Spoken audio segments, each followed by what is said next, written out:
All right. So we're going to be here for a bit together. We're going to listen, think about, try and hear it freshly, even though maybe we've heard these things 1,000 times. Is that on? I presume it is. We're on, are we, Matthew? We're all organised? Okay, darling. Even though we might have heard this stuff 1,000,000 times, try and hear it freshly, you know. Freshly, as if we've never heard it before.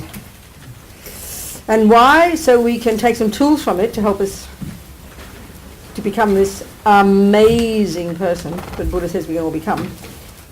Like, it's mind-blowing actually what he says we can all accomplish. What is our natural potential? Maybe we'll talk about that tonight, because that's because of emptiness.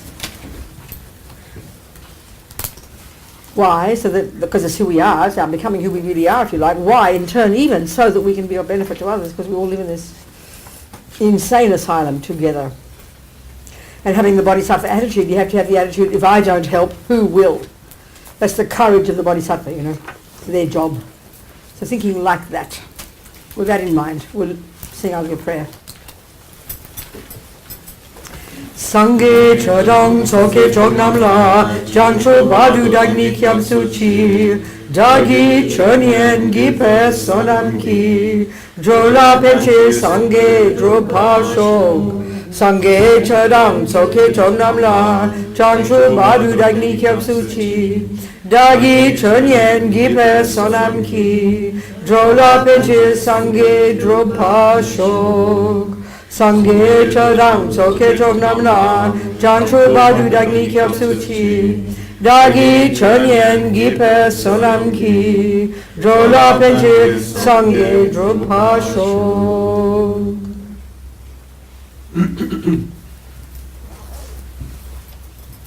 So one of the things we hear in the Mahayana teachings is that, you know, everybody possesses Buddha nature. So every one of us can have a different kind of take on that, and we can be very weird and wacko about it too, because we don't talk like this, you know. I mean, so what does it mean?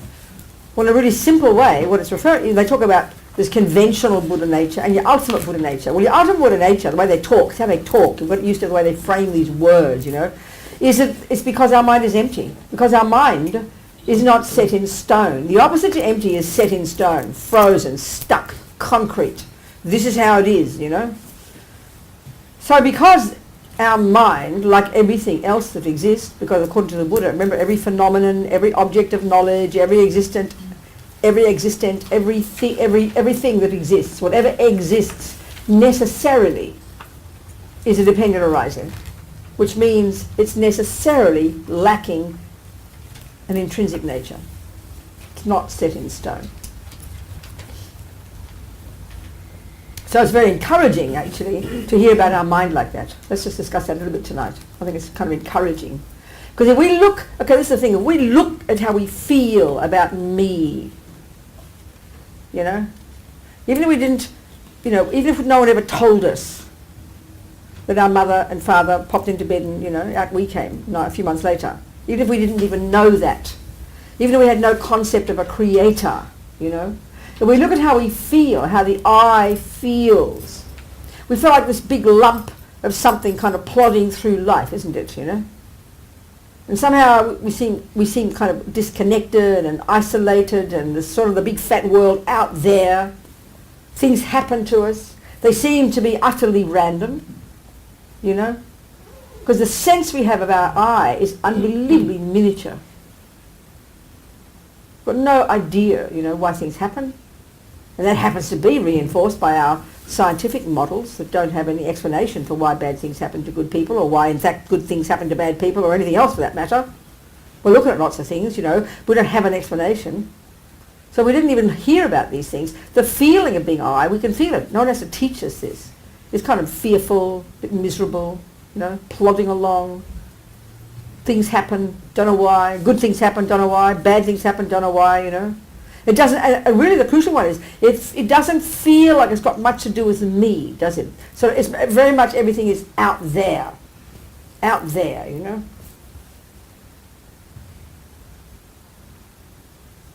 So we just kind of naturally feel ignorant. Nothing seems very evident. Suddenly things happen, you know. You break your leg, car runs over you.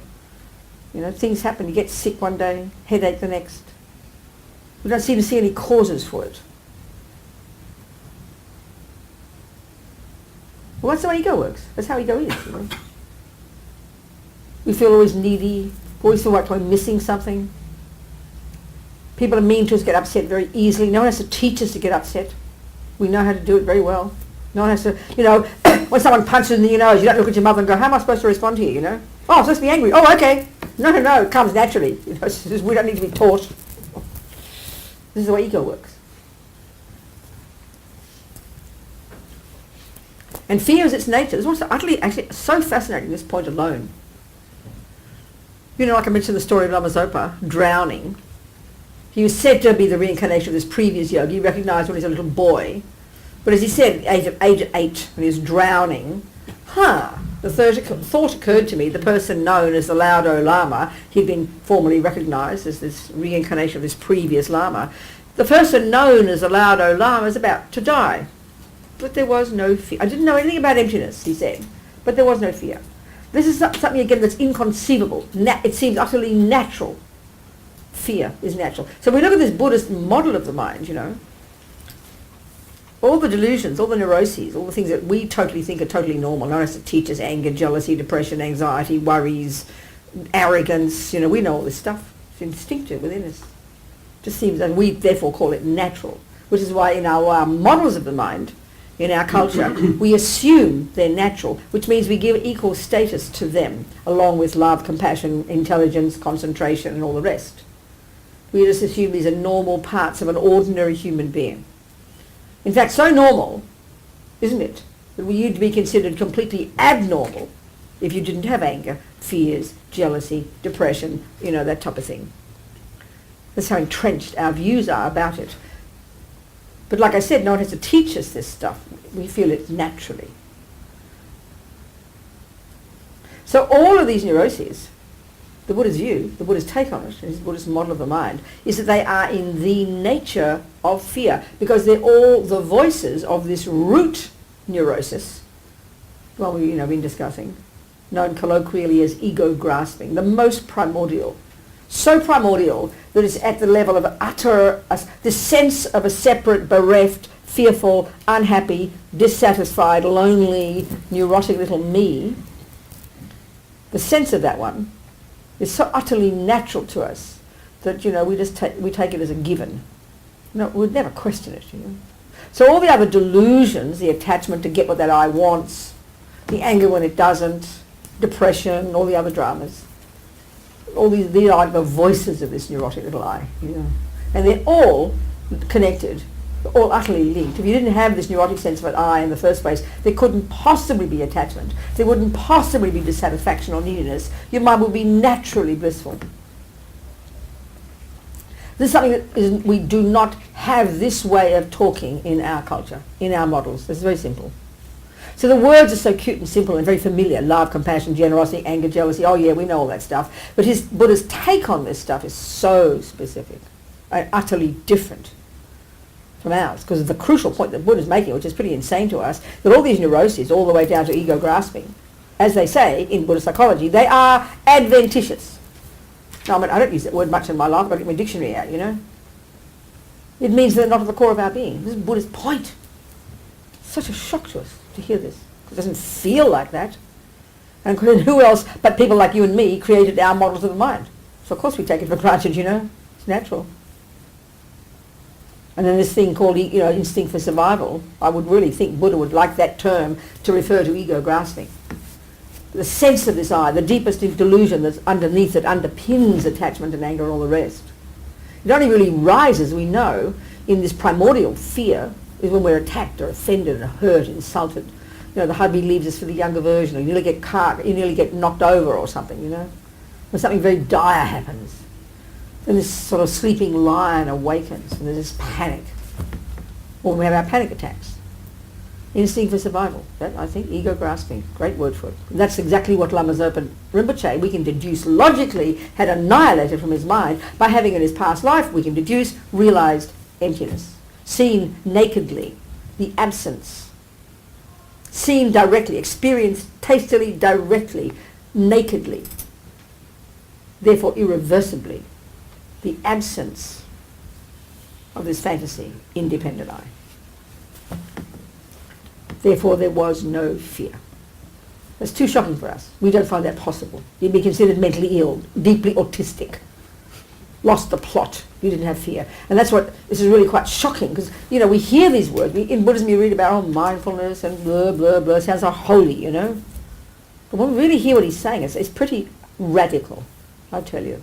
So then, don't believe it. We've got to look at the logic. This is what we can do, just discuss tonight. We'll spend the rest of the day just on this topic. The logic, Buddha's logic, for why he says these neuroses, including ego grasping, are adventitious, are not at the core of our being. So just believe it, you know, like we think of religion. So the only way we're going to comprehend that is to understand that all these neuroses, all the way down to the primordial ego grasping, the misconception that clings to the self, that they are at their core conceptual elaborations, conceptual stories, opinions, viewpoints. This is pretty shocking.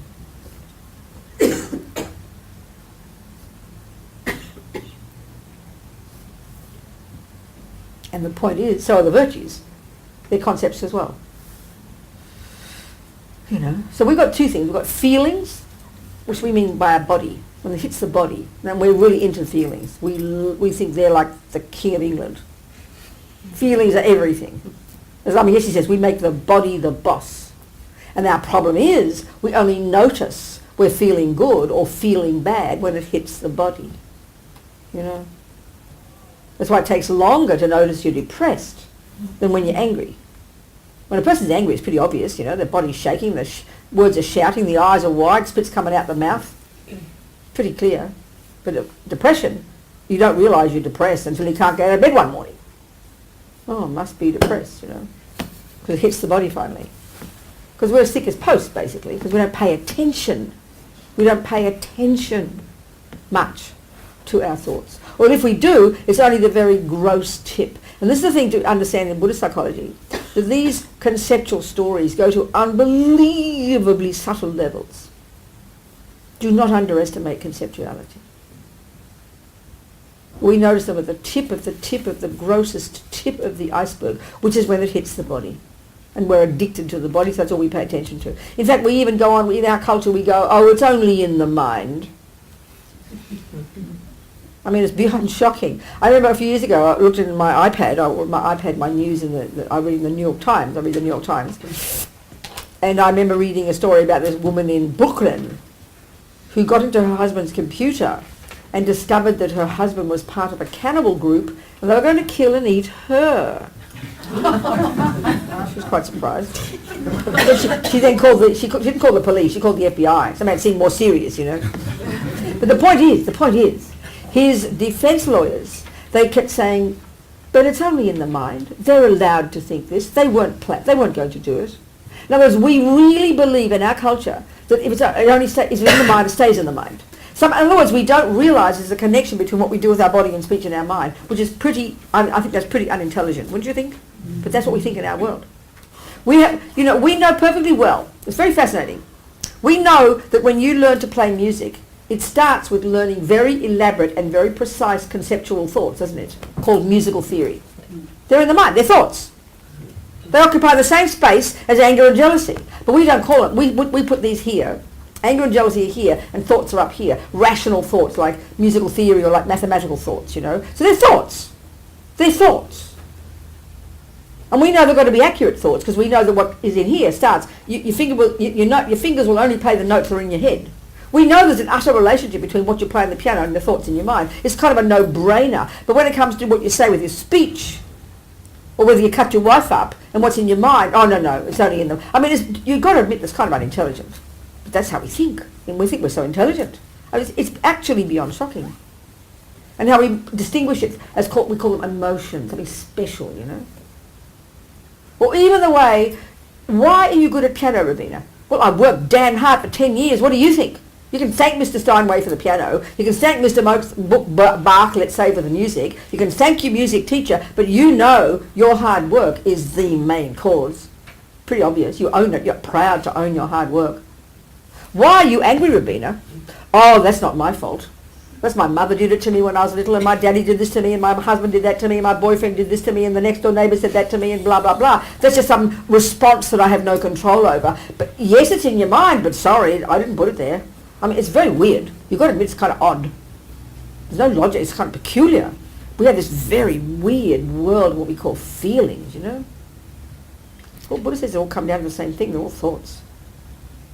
Finally, until we get that point, we won't know what he means. We won't understand why you can change your mind, why you can rid the delusions from your mind, or even why you can get enlightened, or why you've got Buddha nature. It would make no sense. It just sounds like religion, you know. And the logic is this.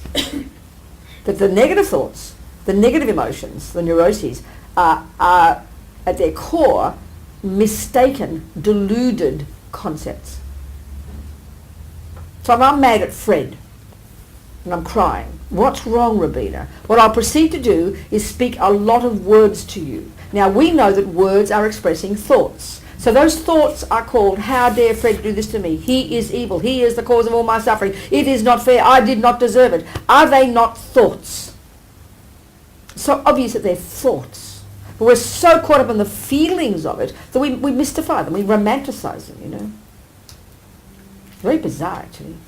Feelings are real, of course they are, it fits the body. But they've got to be based in thoughts. If you didn't have thoughts, you wouldn't be able to have anger. How could you have anger? We think the feeling comes first and the thoughts after. Well, for the Buddha it's the other way around. It's that we don't notice the thoughts, that's all, until it's out the mouth, vomiting. It's very fascinating. And we only notice that when we start getting single point of concentration, beginning even to get some focus. So you start listening to the ragings in there. And they're going non-stop. It's like, what's the name of your football field here, where the Crows play, and the Port Adelaide people? Where do you play? Adelaide Oval. And how many people do you fit there? 50,000. 50,000. So on any Saturday, who's playing this week? Or they did it already? Adelaide. Adelaide and who? Essendon. Oh, okay. So let's say 50,000 people. If you're a mile away, a couple of kilometres away, what you hear is a roar, don't you? You hear a sound, a roar, don't you? Like a sound, a big sound, and you know it's everybody, 50,000 voices all shouting simultaneously, right? You know that because you know it intellectually. We know that, don't we? Now there's 50,000 individual voices, isn't it? All saying 50,000 thoughts, each of their own thoughts, right? Would you agree? Well, it's like a roar, isn't it? Well, that's our mind. Just this quiet roar underneath. They say they're like 1,000 thoughts a second. They're all racing along. Things that Buddha says we've been programmed for countless lives, programmed inside us, never stoppingly talking, but way deep down. Unbelievable, this great gigantic soup of emotion, you know. So we only notice the thoughts of some of those when it's like one voice is louder than the other 50,000. Calm the crows, or whatever, you know. Down with the swans. Upward power. Power, all right. Yeah, you're whatever you are, yeah, power and crows, isn't it, right? So, you understand what I'm saying? So it's all that, because we're on autopilot, because we're programmed, it's instinct to walk here and do this and go there and drive the car and get this and smile and talk and put the food in the mouth and go to the toilet and do this and whatever we do without thinking, because we practiced doing it. But the thought process is never stopping. Like in other words, you're chatting away and you just go like that. That was a complete action of killing a mosquito in 1 millisecond. That means that you recognise as an object, there was recognition, there was an intention, I will kill the mosquito, there's a version that propelled you to do it, there's the thought to do the action, and there's a recognition that splat, it's dead. All in 1 millisecond without even blinking. And that's slow. There's constant, the thought's never stopping. And this is why the Buddha's view of the mind, understanding from back on these amazing Hindus, is absolutely mind-boggling, the subtlety to which we can go to our minds. There's nothing like it in our culture. And the Buddha came out of that and continued in his own way, going even more subtle. The level of subtlety of conceptuality is absolutely unbelievable. The level to which we can absolutely, utterly, completely and totally control this mind of ours is like insanity in our culture. There's nothing remotely like it. It's beyond belief what we can do. The level to which we can access our own mind and unpack and unravel it. This is the point that Buddha's making. So what we're going to see is all these trillions or conceptual elaborations, conceptual stories. So even the virtues are also based on conception. Love is may you be happy. When you feel it when the tears come and you know your heart beats. That's just your body, you know. But it came with the thoughts first, the feeling of affection, which is an expression of the thoughts. So, the negative ones, Buddha is saying, and this again is unique to the Buddha's view, they're all thoughts, but the negative ones are lying thoughts. They're not accurate, they're misconceptions. They're not accurate. That's the simple point about them, which seems so abstract to us, because all we think, when we say anger, we think of feelings. We don't think of lie, you know. We don't think of exaggeration. So when we can understand that, even theoretically get our head around this idea that the negative states of mind are thoughts, like the virtues, that come along with their physical component, because of practice and habit. The negative ones are liars. That's why they're called delusions. It's a great word in English. Delusional. When you're accused of being delusional, you're very offended because a person's telling you that you're not in touch with reality. Well, that's totally and utterly and completely bullseye for Buddha. That's exactly what he's saying. But we don't feel, when we get angry, we don't think we're being delusional. When we're jealous, we don't think we're being delusional. You know, maybe when you call yourself paranoid, you're delusional. But we're all delusional. It's just a question of degree. It's not kidding. So when we get this point that they're all delusional, when we start to recognize that, how attachment, which is so emotional, over-exaggerates Fred's divineness. That's an obvious level of attachment. How anger over-exaggerates Fred's ugliness. You know, over-exaggerates. Then we can comprehend, at least intellectually, how they're misconceptions. So Buddha's saying, the simple reason we can remove these thoughts from our mind utterly and irreversibly is because they're misconceptions.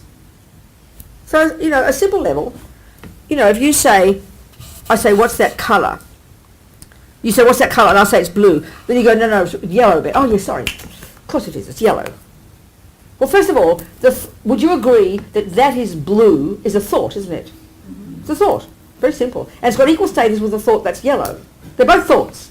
They're equal in being thoughts. But the simple point is one is conventionally valid and one's not. It's pretty simple. Conventionally, we call that yellow. We don't call it blue. So then you go to me and then you tell me, you fix me up, mistake, and I go, oh yeah, of course, yellow, of course, you're right. So then what happened to the thought? It is blue. What happened to it? Simple, it's gone, isn't it? And this is the point, what made it go? Yeah. What made it go? See, the truth. The truth. The truth. It's hardly a no-brainer. The truth. If you go, oh, I'm not sure, is it yellow? No, then I'm not sure yet. But of course you're right, of course it's yellow, and I'm convinced, I'm clear. I see the truth. That's what made the lie disappear into a puff of smoke. And that's what happens when we get rid of all the delusions. It's very simple. The concept is simple. But until we understand they're all conceptual and misconceptions, the idea of, oh, we can all remove all the delusions, we can become perfect nirvana, blah, this, blah, blah, just sounds like heaven, you know. It's just mystical. It's not, it's practical. It's psychology. Buddha's a psychologist. I'm not kidding. That's his expertise, you know. So, the thought, deeply instinctive, primordial, since the beginning of time, as mad as that sounds, that I am inherent, that there is an inherent I, there is an inherent this, there is an inherent that. That thought, deep in our bones, totally primordial, the most subtle, the most primordial, that underpins all the other thoughts. When that is uprooted, when that is seen for the first time to be a lie, and that's what the realization of emptiness is, quote unquote, that's the beginning of the end of samsara. That's it. You can't fall back after that. Eventually you rid all from the mind, all the different levels of delusions, until eventually you've also added bodhicitta to the mix, and you remove all the delusions completely, and you become an enlightened being, a Buddha. It's literal. It's meant to be literal. It's real. It's not from religion, you know. It's literal, and it's all about the mind. Thoughts. That's Buddha's expertise. Thoughts. But subtle thoughts. It's like almost a joke to call them thoughts, you know, because they're so instinctive, because we've been thinking them for eons. So understanding this intellectually gives us some courage, patience. Well, instead of just cross your fingers and hope for the best, you know. Because how we tend to think about spiritual, kind of cross your fingers and hope for the best. No, it's a job to do. So the heart, clearly, even attachment is easier to see. If we compare with ego grasping, this is the hardest to see. We can see that attachment makes the cake look more delicious than it really is. We can see that anger at Fred makes him look more ugly than he really is. We know that. Because he looked divine yesterday. And it's only a day since yesterday and he hasn't got any more grey hair or got fatter. We know it has to be the mind, although we never believe it is. We're suddenly sucked into our picture, aren't we? He's evil today and he's divine yesterday. You forgot, you know. Then he's beautiful again. I mean, we're mad, you know, we're nuts, aren't we? But we keep, and that's because of the habit, we believe whatever story is current in our mind. We're as mad as hatters, you know. That's why at least to understand their thoughts leading us, you know, like a puppet on a string. Even grabbing that and catching that, and as I was able to stop believing in the way things appear to us. That's pretty profound, I tell you. This is a massive step forward. Having the awareness of our mad thoughts, you know, leading us from between pillar and post. Grasping at every story like it's the truth. Instinctively. Having awareness of this is like a miracle. It's like so grown up. If we can do that, you know, that's what keeps us sane. Even though, you know, the cake is looking so divine to you. You know if you're attached to food, it's just a simple, obvious, gross example, you know, an ordinary lie. I mean, we know yesterday you ate too much and we looked at it while we were too full, it looked repulsive. But here I am again today with my empty stomach and I've forgotten yesterday. It looks delicious again and I believe it again. Shove it in again, you know. Looking for happiness again. Oh, drat, it happened again, you know. I mean, you've got to admit it's embarrassing how stupid we are. This just shows the habit, that's all, habit. And even as you've made the decision to be on your diet, you know, and you're saying, I'm not going to eat any more cake, and your hand's going out and you're watching. Part of you is like you're half asleep watching, you know, like this strange, you know, you understand? That's how deep habit is. One of my friends in prison, he was quite well-off family and everything, but he was addicted to stealing. Of course the world doesn't believe this, I think he's a liar. But he said, Robina, I watched myself, like it's almost like you're schizophrenic. I watched myself go into this house to steal a television. I didn't want a television. We don't believe it, you see, but that's how it is. It's like addiction. That's all it is addiction. Attachment is addiction, that's all. But he happened to be addicted to stealing. He didn't need things. He said, I watched myself. I didn't want a television. We understand this. This just shows habit. It can make us very humble, not fed up with ourselves, because it's so how deep the habit is. And so we have to have this awareness, developing the awareness to notice those thoughts. That's the skill we have to develop. And then to be critical, you know, and listen to them, and then be brave enough to own them and not make excuses and believe our ridiculous propaganda. It's not my fault and all that rubbish. So we can see the attachment, we can see the anger, we can see the obvious grosser levels of these neuroses, but to see the deeper one, to hear that, this is the hardest part. That's why when we hear about how there is no inherent I, we go, well, who cares? Who says there is in the first place? It's sort of like Buddha telling us there's no uha. What the hell is an uha, you know? Because we don't notice we think there's an uha. We don't even think we grasp at an I. We can see the symptoms of it. The symptoms of it are fear and panic and drama and not fair and poor me and I, obsessed with I, you know. They're the symptoms. So we just observe the symptoms. So the Buddha's saying, you know, is that we all possess Buddha nature, meaning, the subtlest one, is meaning because our mind, simply speaking, is not set in stone. It can be changed. And the Buddha would say, basically, the way they say it, that everything exists because of emptiness.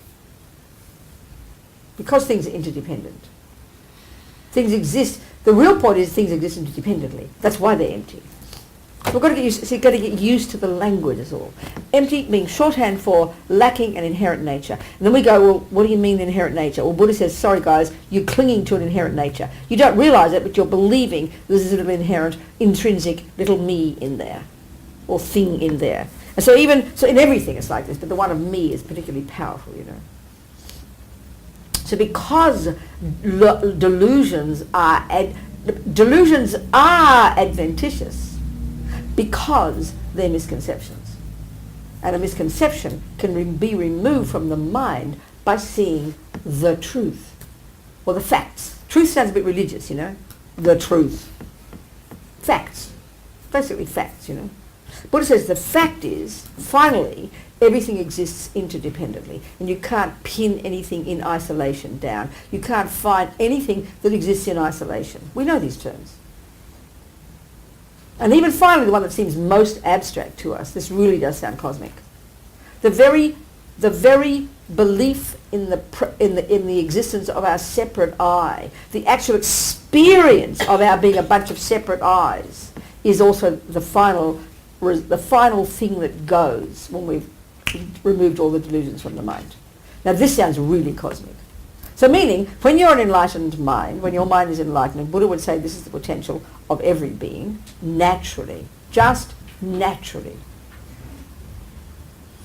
Your thoughts, your mind, your consciousness, your awareness, your consciousness, utterly removed of all delusions, would be literally pervading wherever there is existence. Your mind, it's not possible that it can't be wherever there is existence, which means everywhere. So as a Catholic, I used to love the idea that God is everywhere. Same here.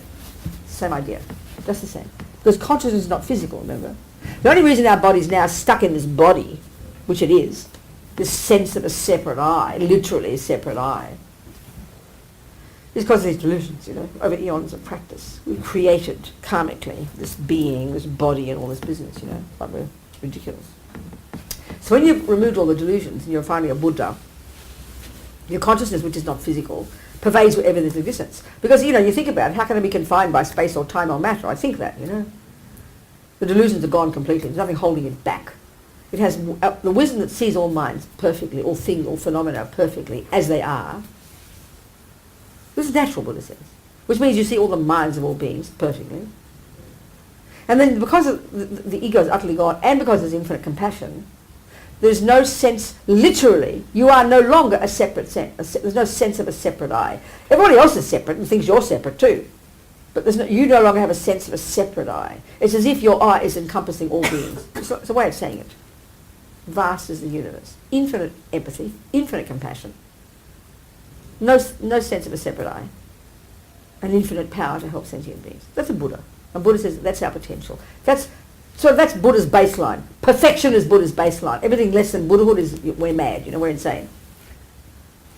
So it sounds pretty abstract to have no sense of a separate I. You know, because that's the one thing we all believe existing.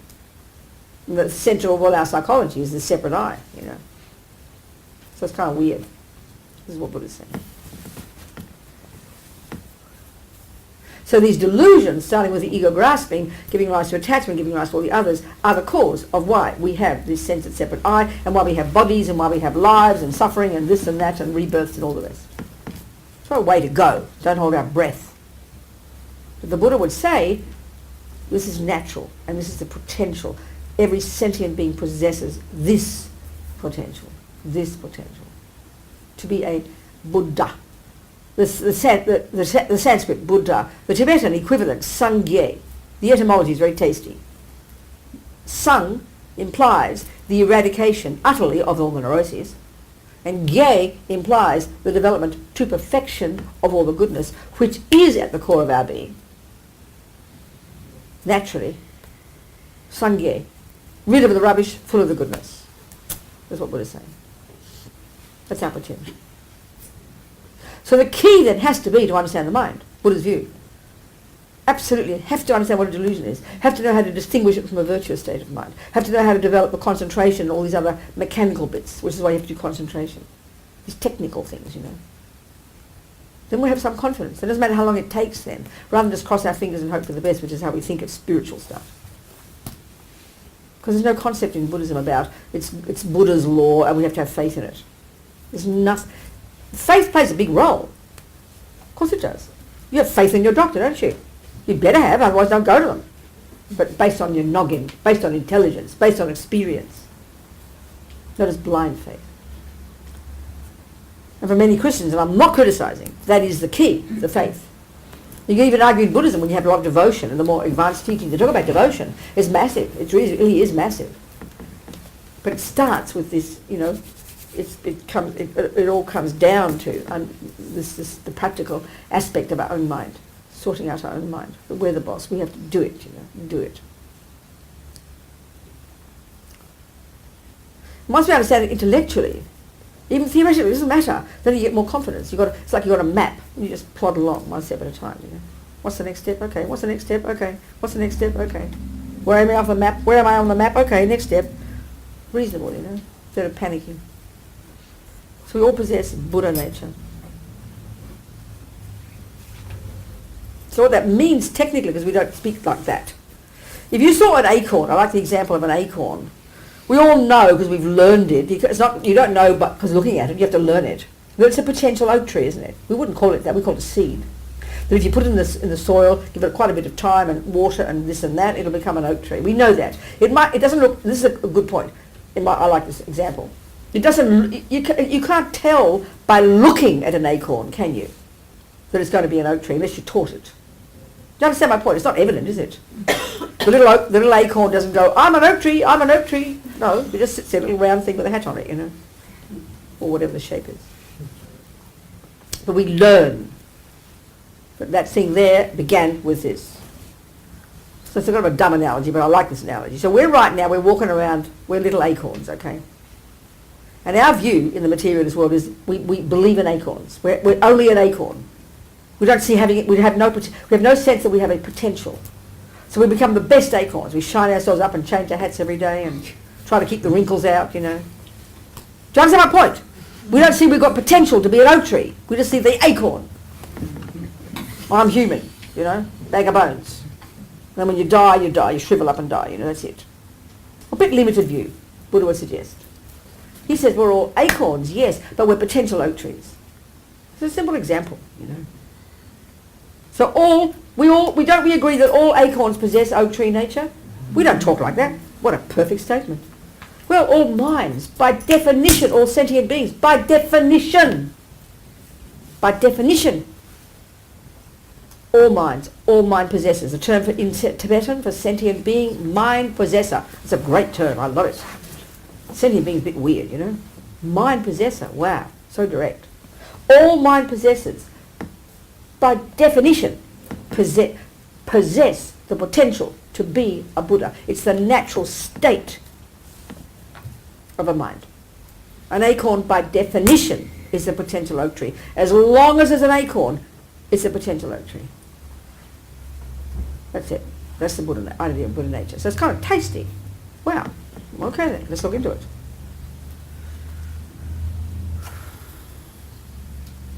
That's why in the more esoteric teachings in Tantra, which is just the most sophisticated psychology, that's all I would suggest in Buddhism, it's the whole attitude of identifying with being the oak tree. Because right now, in this earlier stages of our path, we're trying to sort out the acorn, get the dirt off, and so we can start to grow it and become an acorn, become an oak tree, you know. So we're a bit stuck in our acornness. And we're worried the hat doesn't work, and, you know, it's a bit dirty, and, do you understand? A bit sort of like a joke. But when you start the other practice of actually identifying with being the oak tree, you identify, they say that when you're visualizing, imagine yourself as a Buddha, you're bringing the future result, the oak tree, into the present. And psychologically, identifying with that becomes a cause to become that. It's like, you know, what we call positive thinking. You watch, you know, Serena Williams play tennis, and you imagine you're just like Serena. You imagine you're like Serena. You imagine. Well, it's very powerful. It's not just wishful thinking. It's part of a cause of becoming it. Identify with your potential, you know. It's very powerful. And it's a marvellous antidote to depression and hopelessness and low self-esteem, which is the dirty acorn, you know. I'm just an acorn. No, you're not. You're a potential Buddha. Remember it. It's very powerful. Psychologically, it's very powerful. So by definition, every mind has the potential to be as vast as space, to see that which exists, and to have infinite empathy with all beings, and to have effortless ability to manifest all over the universes to benefit sentient beings. That's a Buddha. That's our potential. And the cause of it, knowing your mind and ridding it of delusions. As simple as that. The psychology. Becoming a Buddha is a psychological practice. That's it. Don't think of it in any other way. Literally. Buddha is talking from the mind, literally. Therefore psychology. Literally. Just that he has a radical view of the mind, that's all, and a very, very different view of the potential.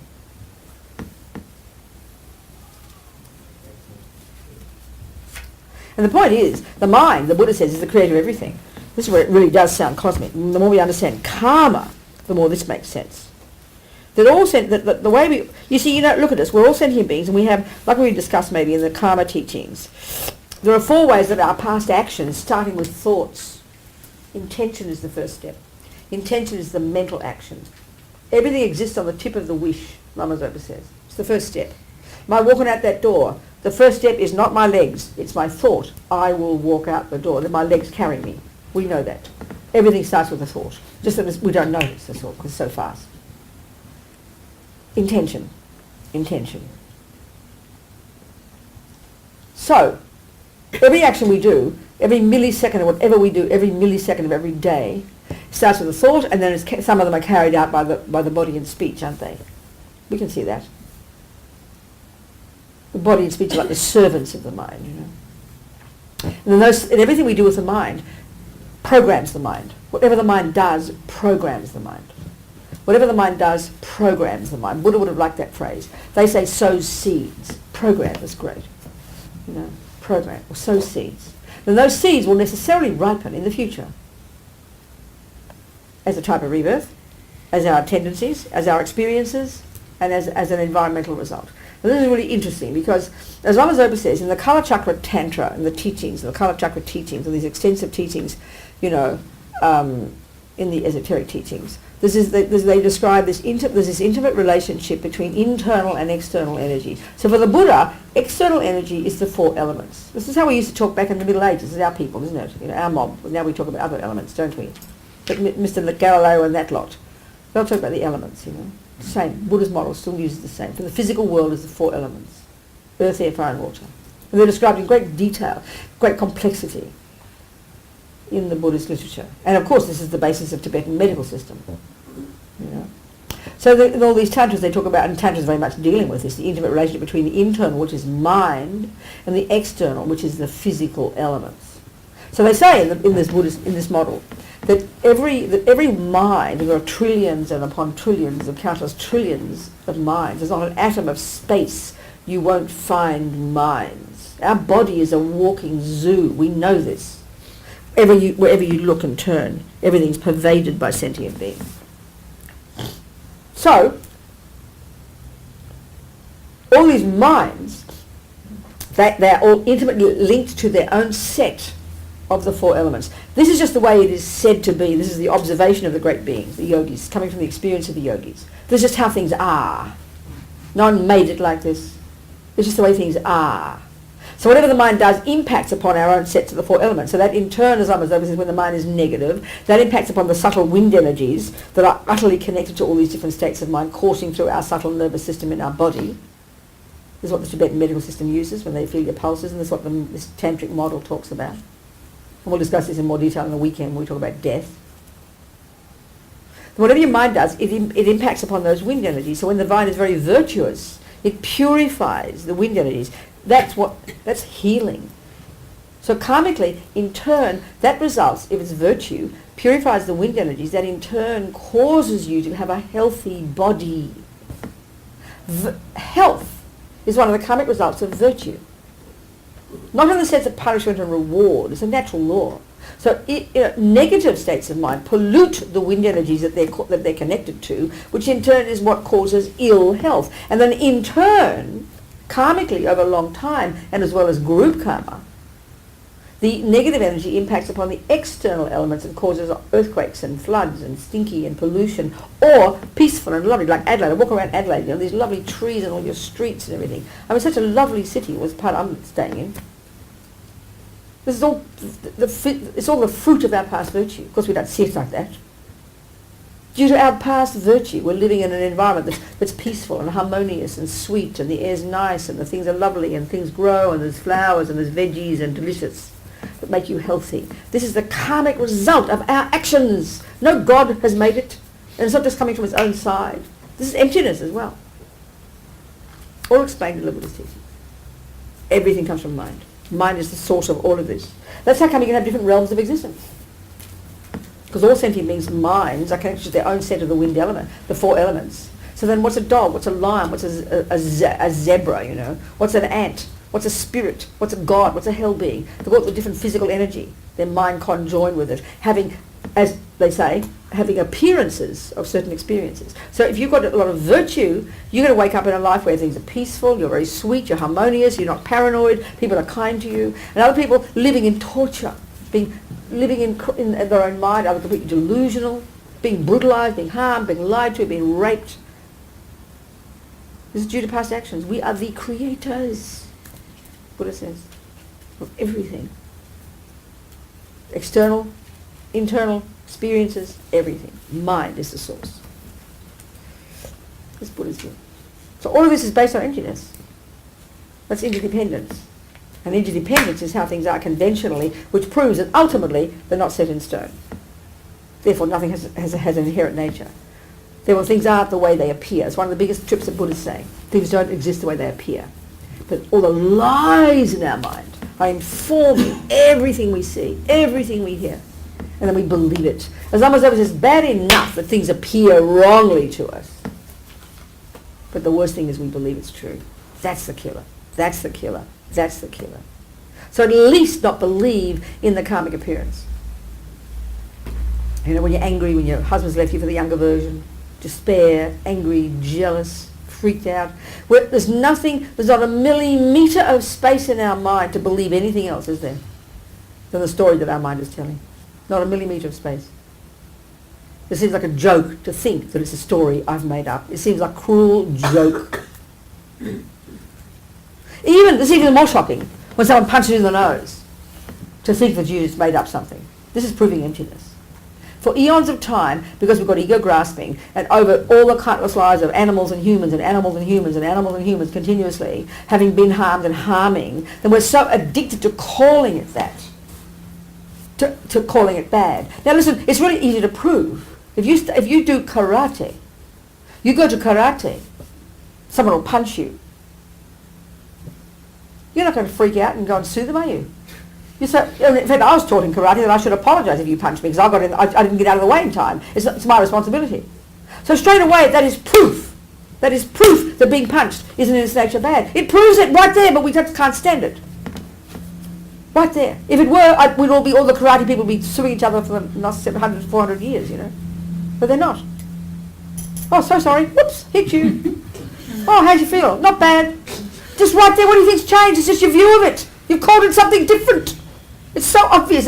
We should get enlightened right now. Hearing that should blow our minds. But we know it's true.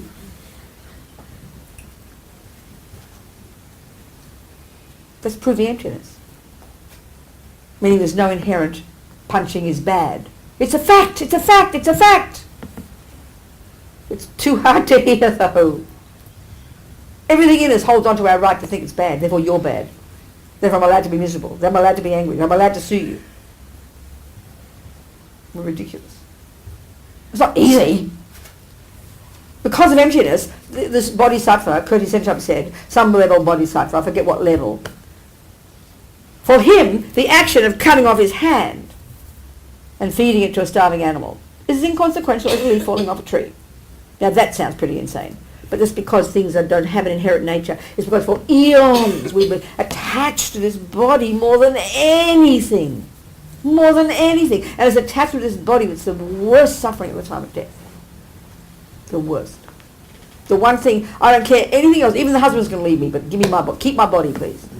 Even a mosquito, as Amazon says, it only wants one tiny, tiny drop of blood. But look at the panic attack when it takes my one tiny drop of blood.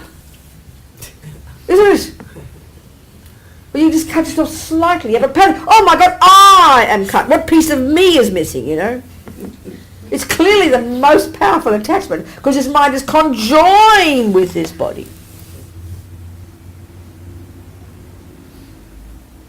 Just have it. Have it, that's all. Have it. So the bodhisattvas change their habits. They realise emptiness is their inherent I in the first place, and they've got this infinite empathy for sentient beings. So who cares, you know? There's a whole piece of 15, 20, 100, whatever kilos, whatever I am, not 100, whatever I am, kilos of meat. There's a starving animal. Oh, hey, babe, have the other hand as well while you're at it, you know? That's the bodhisattvas. So the difference between that and me is their view, the mind, the interpretation. There is no other difference. Compassion is a viewpoint.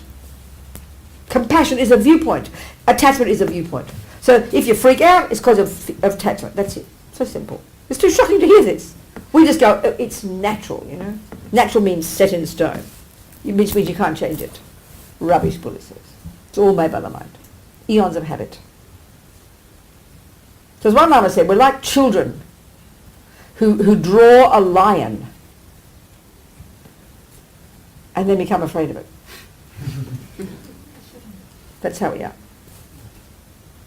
It's not meant to be just yogi talk. This is literally, over eons of time, habit, practicing, you know, which is what we mean by instinct. Attachment to sex, food, the body, you name it. Just habit, that's all. Just habit. And we get stuck in our ways. That's it, we're very stuck in our ways, definitely. So it's up to us to interpret it differently. One way you can say the entirety of Buddhist practices is seeing things differently. That's it. As His Holiness said one time, when people asked how to apply emptiness in daily life, it was so sweet how he answered, so profound. He said, oh, that's not difficult. You just attempt to see something from another point of view. So in other words, you know, have compassion for the animal, give them the other hand. That's definitely another point of view. Slowly though, don't go ahead of yourself. Give the blood first, that's a good start. One drop of blood will do, starting, okay? So it's realising that everything is informed by the mind. Not just a few things, but everything. And that's the meaning, finally, of merely labelled, the subtlest understanding of emptiness. That there is nothing that doesn't come from the mind. There's no meaning that isn't made by the mind. But, as Tsongkhapa says, nevertheless, it functions exactly as we established. It never annihilates the thing. So there's not a single atom of an enlightened being from their own side, but nevertheless they function exactly as an enlightened being would. They pervade the space, they benefit sentient beings. But the tricky part is we have to hear how emptiness is meant to be imbuing, everything should be imbued with this view. Then everything is like an illusion, as they say. So it's just practicing, hearing these words, hearing them, tasting them, you know, and then slowly the experiences come. You know. And this loosens the grip. Loosens the grip we have of this view we have about the world. Me, you and it, you know. So to keep unpacking and keep stripping away the assumptions, taking nothing for granted, you know. This is the job. This is applying emptiness.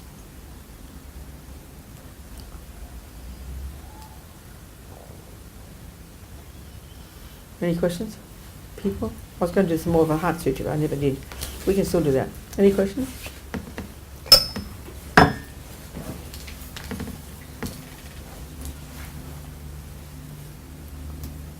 Anything you want to talk more about? Any old thing, I don't care.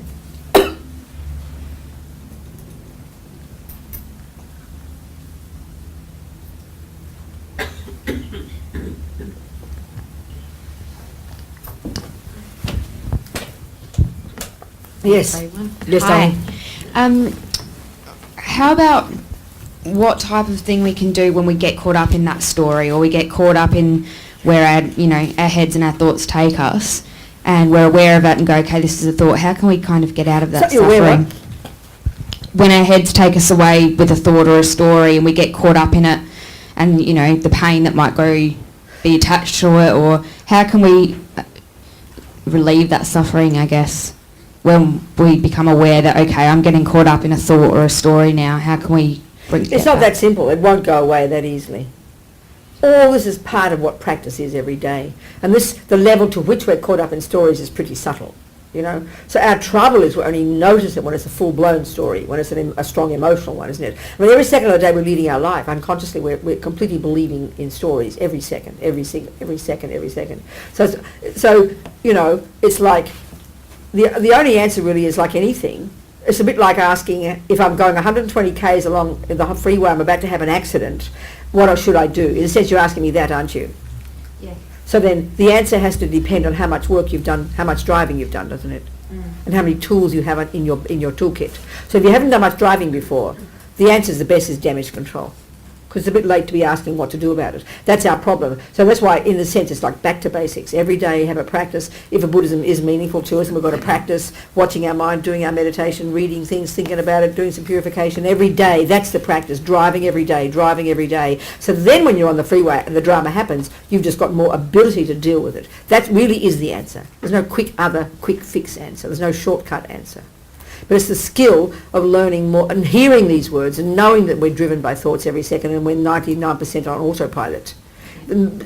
Catching ourselves all the time in small events. Don't wait till the drama happens. To wait for deal with how to drive when you're going quietly, 25 k's an hour, not 120 k's. Then you get better at the skills. Really, I mean that in daily life. And then that's why if you do study Buddhism, I don't know if you do or not, but hearing about the teachings about karma, hearing about emptiness, hearing about these things, and slowly these become more the way we use to interpret the world. That's all part of it. It's all part of it. It's ongoing every day, Do you understand? I do. Every day. But I think the biggest one is it is slow, it is constant.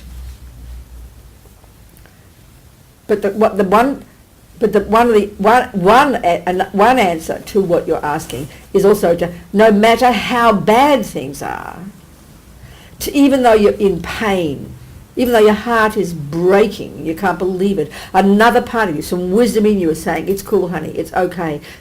So one of the applications of one of Buddha's teachings is it's impermanent. One of our worst sufferings is when it's good. Now, finally I've found happiness. We believe it's permanent, right, don't we? And it's so blissful. Finally I've got it. Finally I've got the best job, my body's the best, everything's wonderful, life is great. We instantly then grasp at it and we make it permanent. So then we love that kind of permanence. But then when it gets all shattered and the bubble bursts and he leaves you or something happens, then we also now think that's permanent. And that's one of the killers. So one of the things is, even when it is torture and you can't make the pain go away, one part of us is saying every second, it's okay to be in it. It feels like a nightmare, it feels like permanent, but it's not. It will change, and that gives confidence. That gives us confidence. Otherwise, we will kill ourselves. Why do you think we kill ourselves? Because we can't see the light at the end of the tunnel. And that's what seeing things as permanent is. So this is a massive teaching. So also, not be afraid of it. Not be afraid of it. It's okay. It's just my thoughts. It is pain. It will pass. And so you just sort of keep moving, doing things, speaking positive thoughts to yourself, little tiny little voices way back tucked away, while the pain is overwhelming. But when we get sucked into the overwhelming story of the pain and can't see anything else, that's the nightmare. So being courageous in the face of the dramas is a massively important thing, because it will change. And this is another way is that this is not who I really am. We don't believe it when it's in the midst of the pain. It's like you've got a headache. You can't believe it'll go away because it's so horrible. But we just have to know that and say that. And this part of our wisdom has to be saying these things, because we've got to be saying them to ourselves. And that keeps us going. That keeps us optimistic. That keeps us move one step at a time, one step at a time.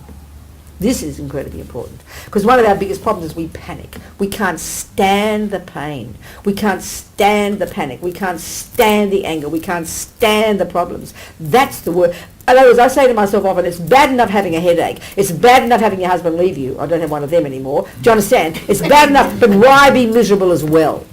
So I say to myself, bad enough being depressed, why be miserable as well? Why be depressed about being depressed? Bad enough being angry, why be angry with being angry? We keep adding layers, So part of us has to be keep perky and ridiculous and kind of optimistic. Little corner. Don't deny the feelings. Lie in fetal position and cry like a baby. I don't care. But have some part of us optimistic. It's not the whole story. It is okay. It will pass. That keeps us sane, and that's applying emptiness. Do you understand? This is unbelievably important. Having courage in the face of the problems. And then the other point is, because here it is coming, the anger's there, the depression is there. Attempt to have a part of your wisdom watching and observing the way the depression works, what it's saying, analysing, try to observe quietly the hurt, the grief, the loss, the self-pity, the jealousy. Try to hear them, So it's a good example to see how it works. Do you understand? Yeah. This is where you're using your suffering experiences for practice rather than just wishing it would all go away. No, then we really can get strong. This is the important part. Yeah. Do you understand? I do, thank you. Because our junky thing is we want to make it go away. And that's half the time why we even go to meditate. Oh, we hear that meditation works, you know. Like, in other words, we want it to make stuff go away. It's like we're addicted to that view. That's not the reason you meditate at all. It's like a joke. We should be glad to see our shit, you know. So as one of my friends said, a therapist who's also a Buddhist, practicing like this is having your hands in your own shit. So we've got to have the courage to see it, the courage to hear it, to be glad there's an opportunity. This is really powerful, I tell you. Our whole life will be different when we can do that. Rather than being a 2-year-old who's just having a panic attack and making it, wishing it would all go away. That's just attachment, and it's very powerful. Do you understand? Then your life is really meaningful. Then you're learning from it so much. This is incredibly important. What else? Yeah. Last Tuesday night we talked about when we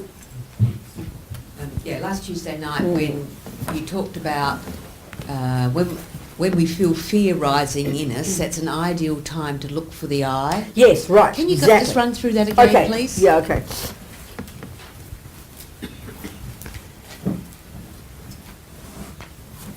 This is really quite a subtle point. It's quite difficult. And until we've done a bit, I think, you know, we've done a bit of study and done this, this just seems a bit abstract to us. So this is Pavanka Rinpoche's teachings in Liberation in the Palm of Your Hand, in the section on, you know, developing wisdom, which means realizing emptiness.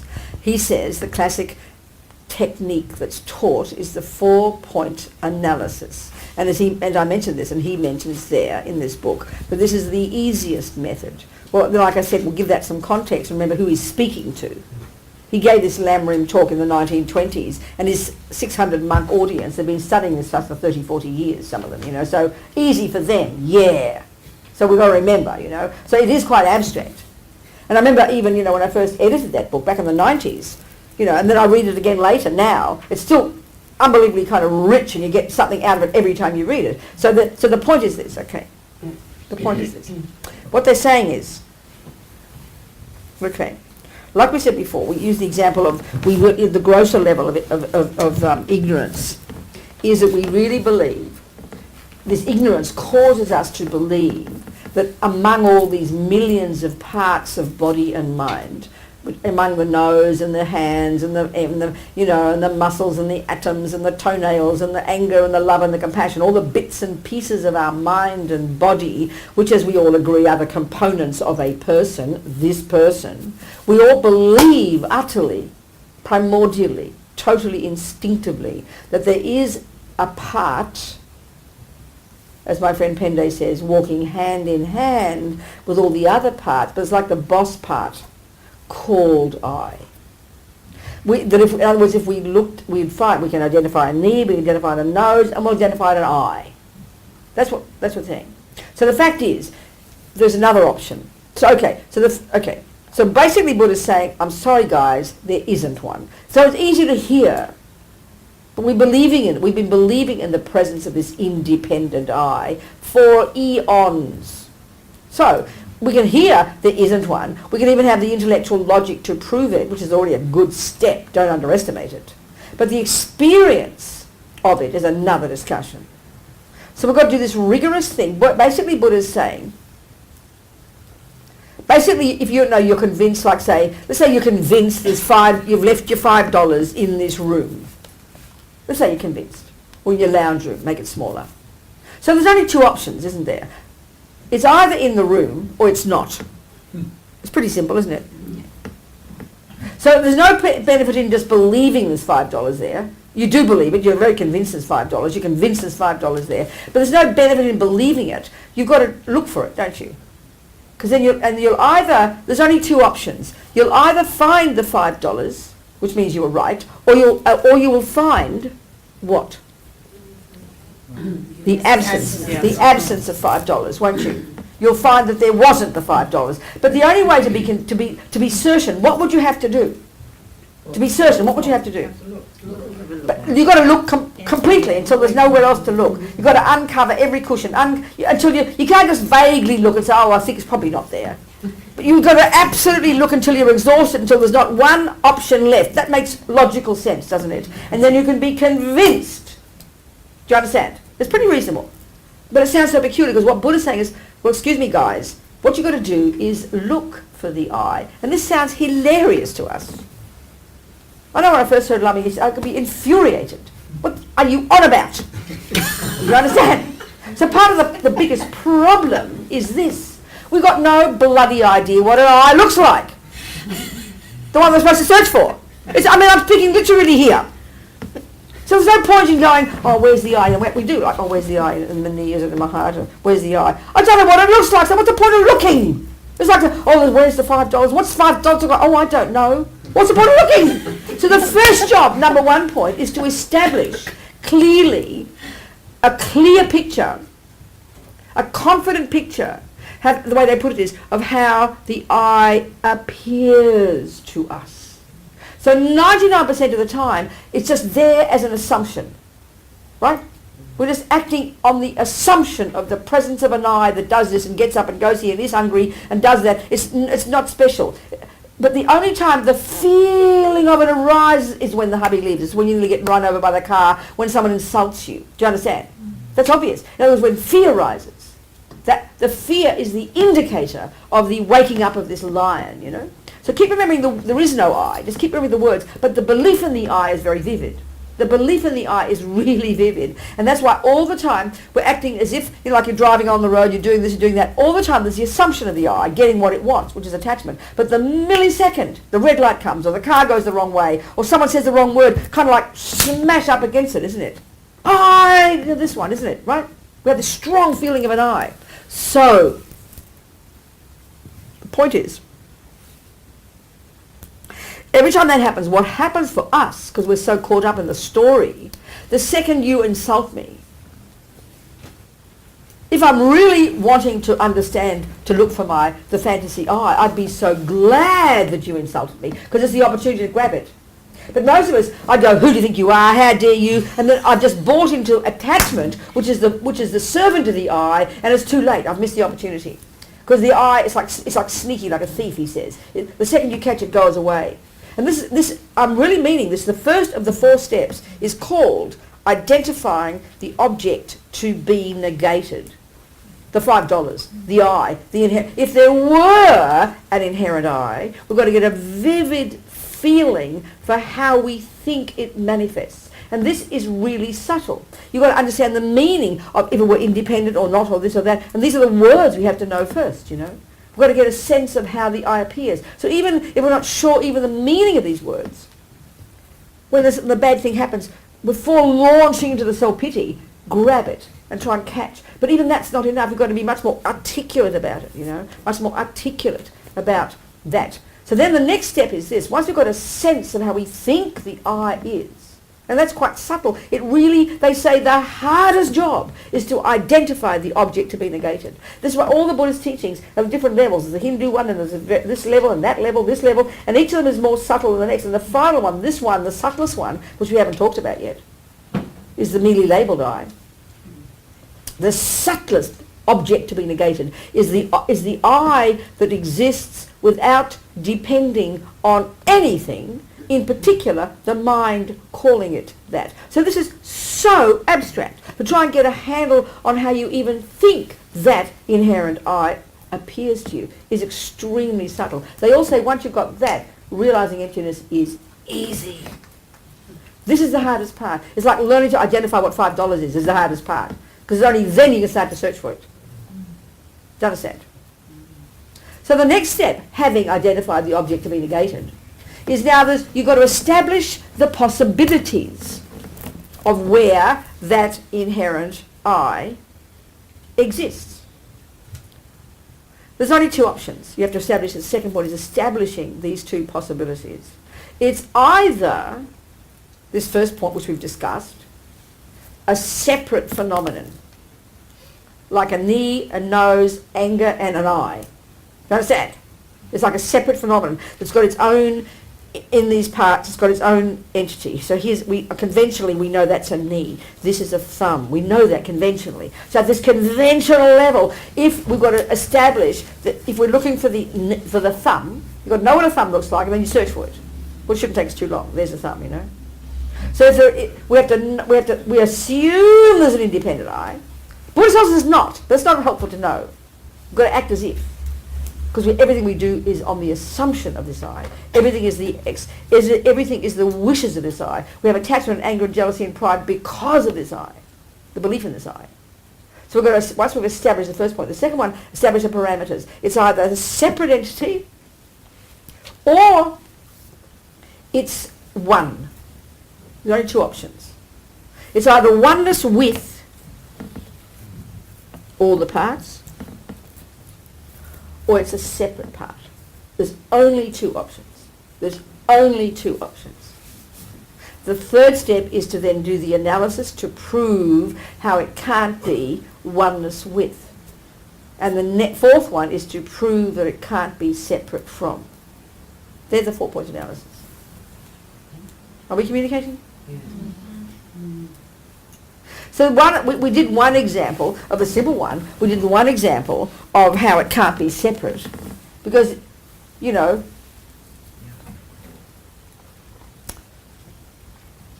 like I said, I can say, I have a table, a clock and a thing. That's a conventional statement. So simply speaking, to prove my words are true, I have to point out, we all know this, 4 separate, independent phenomena. 4 phenomena that are separate or independent of each other. So I can point out a Robina is here, the box is there, the clock is there, the transmission, whatever it is there. We can throw that away there, throw that away here, throw this away and throw Robina away. They're 4 separate little independent phenomena. In the simplest language possible, they're 4 independent, separate phenomena, no problems. That's how we think the I is. So when I say I have a nose, a hand and a foot, conventionally without going into the discussion, that's a completely reasonable statement. Nothing wrong. That's how we all talk. And of course as we say it, we put the wrong meaning. As we say that, we think we mean a separate I who owns the knee and the hand and the foot. The nose, the hand and the foot. But so that's why Lama Zopa, you could tell he'd realised emptiness. You could tell he's had it in his mind. Because he said, the person known as the Laudo Lama is about to die. That's the way we should practice in our own mind. We say, I am Robina. Well, technically, that's the second argument of I being oneness with. And that just can't be. So we did the first one, that I is separate from. So if I say I have a hand, a nose and a foot, simply speaking, it has to be the same as that. You have to point out a nose, a hand and a foot, which are indeed separate. Look, there they are. Now we've got to point out an I that isn't the nose, isn't the hand, isn't the foot, and indeed isn't everything else. And it's infuriating because we feel there is. So that's the first argument. We've got to rigorously search to see what is this I that isn't all the other parts. And if you throw one good analysis, one good even meditation is to consciously put in front of you piles of all your bits, all the bits that you know about. There's only the body and the mind for the Buddha. So all the piles of your thoughts until there's nothing left, then all the piles of your body. So then the Buddha would say, if there is an I there, you'll see it. It'll be left. It'll be going, hi. Oh, you found me.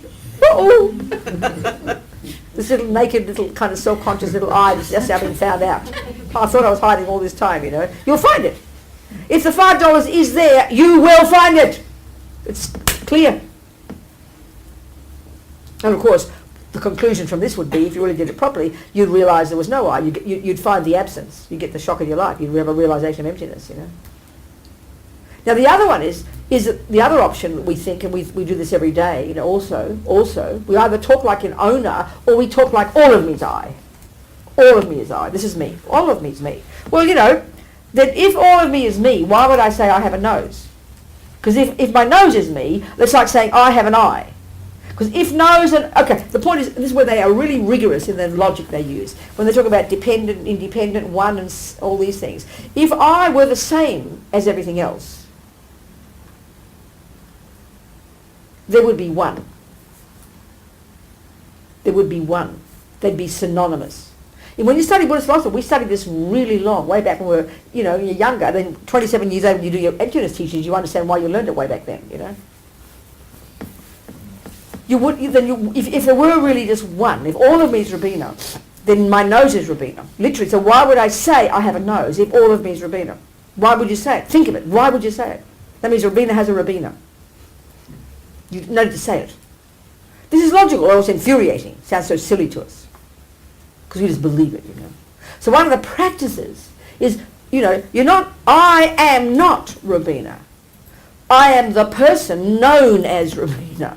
So of course, as one of my lamas said, you don't get all kind of carried away when you're trying to practice, and then someone says, who are you? Oh, I'm the person known as Robina. Just shut up, Corey. Just say you're Robina and be done with it, But we like to buy into it. So that's why there he is drowning. Well, a thought occurred to me, the person known as the Lauda Lama is about to die. So that was in his mind, It was a clear recognition. So we have to look at the logical, and this is the point about it. It's not sort of searching like kind of cosmic, but you're using logic. We're using logic. We're using logic to prove initially. And that logic, okay, the two types of meditation in Buddhism, two types. Millions of techniques. And these are taught in the fifth and sixth of the six perfections. So first one is single point of concentration, or calm abiding. And this comes from these amazing Hindus. It's a Hindu practice, not even Buddhist. Yeah. But Buddha happily took it, and they're happy to share. Genius, brilliant, genius skill, enabling a person to harness the energy of his mind beyond the conceptual and the sensory to go to these subtler levels, which is what we absolutely have to do. You cannot in a trillion years realize emptiness until you've got single point of concentration. Absolute certainty. Because this is so much delusion. We've got to get to the subtler level of our mind to use like a laser-like level of subtlety, subtle conceptuality. First type is calm abiding, concentration. The second kind of meditation is known as vipassana. And in Buddhism there's many techniques, and indeed there's almost a belief, there's almost like a separate Buddhism called vipassana, But it's just there's different techniques that Lord Buddha taught to help us gradually learn to identify what's going on and understand. So many of the techniques that people use are like that, one of the sensations of the body and stuff. I mean, I have never done it, but that's one of Buddha's techniques, a very popular one. So vipassana, or insight, it's called insight. Here, in this tradition, the Mahayana one, is insight specifically into emptiness. So it's a conceptual process. It's a conceptual process, not the one of watching the sensations of the body. It's a mental process. It's a more sophisticated level of insight. So the word in English is great. I go to other languages and it's really good in English. Very good word, insight. And some languages, these weird religious words they use are so strange. Insight's a great word. We use it every day, don't we? Well, you get an insight into something. You understand it. Insight, in-seeing. It's perfect. A very good word. So in general, we've got to get insight into all this stuff. But it's the same as when you're learning anything. You learn music, you've got to go home and get some insight into it, don't you? It's obvious. You practice it until the penny drops and you get it. Oh, I get it. We understand that. Well, this is the two modes of meditation. You've got to get your concentration. You've got to focus your mind. And then to the degree of any focus you've got, you go to the second mode, and now you've got to get insight. Now, into what? Well, the classic one is emptiness, but you could use this for anything that you're studying in Buddhism. You've got to get insight into karma, insight into impermanence, insight into bodhicitta, by thinking it through. It uses your noggin. You're using thoughts. So by having focus, having concentration, makes your mind more subtle, even slightly, whatever. Get some focus. Then you go to the second mode, and let's say, you take whatever you've learned in class today. Typically in the monasteries, you do all your stuff and you go home and you focus on it. You meditate, you taste it, So you get your focus. Then you go to the second mode, and whether it's karma or impermanence or emptiness, it doesn't matter. You take the words you have learned, obviously. If you learned mathematics at school, or you're doing a course on computer science or music, this is where this is a bit surprising to us, because we kind of mystify these terms, But if your violin teacher was talking like a Buddhist, what she'd say is, well, here, I've just taught you this, Robina, today. I want you to go home and I want you to sit down and do the first mode of meditation and get some concentration. Then I want you to go to the second mode of meditation and I want you to get some insight into this theory I've just taught you. Well, we call that doing homework, don't we? Nothing cosmic. We spend our lives doing homework and you memorise it, don't you? We have to memorise it, don't we? And then the penny drops, doesn't it? You learn the theory and then you get your violin and you can start to play. Pretty obvious. Well, we're doing the same here. But the thing here is we get a bit confused because we hear about, concentration, meditation, already getting a bit cosmic, It just means focusing your mind. It's a psychological skill. Communists can do it. It's not religious in its nature. Do not think it is. Second, the second mode, the goal is to get insight into whatever it is you're supposed to be getting insight into. Theoretical music, the recipe, your mathematics, or karma, whichever one. So what is the method you use? It's pretty obvious. You've got to think it through, don't you? You've got to think through the theories you just learned. It's not cosmic.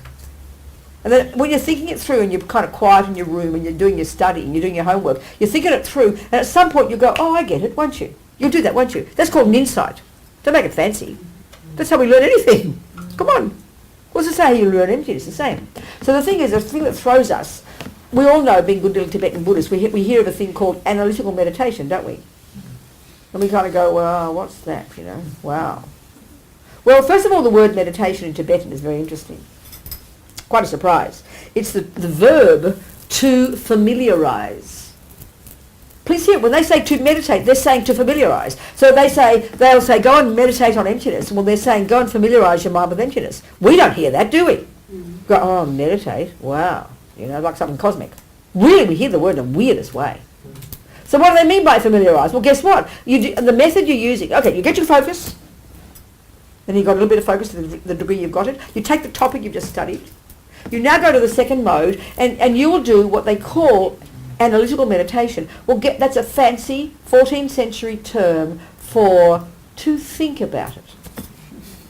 Okay? That's literally what it means.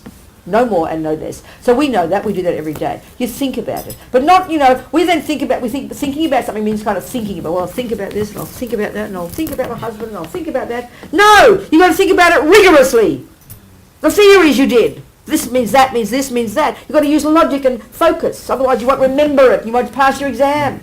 Pretty obvious. So thinking it through is using whatever you've heard in your class, thinking through the particular thing on dependent arising. You've got to get the words right. Now, if you can't remember the words, you've got to open your book. You don't go, emptiness, emptiness, emptiness, hoping for a bell to come or some special vision, which is how we think of meditation.